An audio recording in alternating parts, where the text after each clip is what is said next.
Наги Пали и Панде Пашериковски од пациенти со механичка потпора на срце и секојдневна борба и голгота по болничките ходници по успешната трансплантација, едниот во Виена, а другиот во Шведска, живеат нов живот. Тие апелираат на поголема свесност кај населението за органодонорството, кое значи шанса за продолжување на животот. Ова е врв на хуманост. Се собират некои пари за некое лечење во иностранство, дава 100 евро и ти се гордиш, така?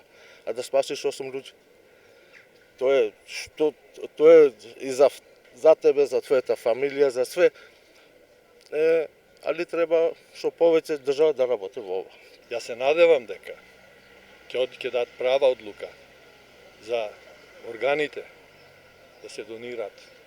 Да овие млади луѓе што чекаат живот, некои имаат и дечиња мали, да децата растат заедно со родители, да се радват на животот со двата родители.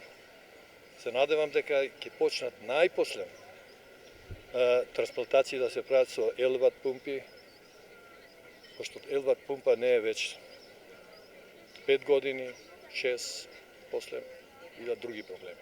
30 лица чекаат трансплантација на срце, од кои 15 поврзани на механичка пумпа 24 часа на ден, целосно зависни од батериите.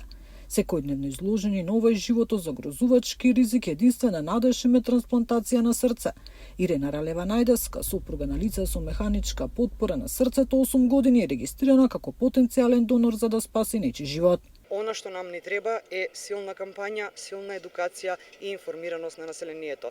Ја споменав оваа дарителска картичка и ќе си земам за право да искоментирам дека 8 години сум регистрирана како потенцијален донор.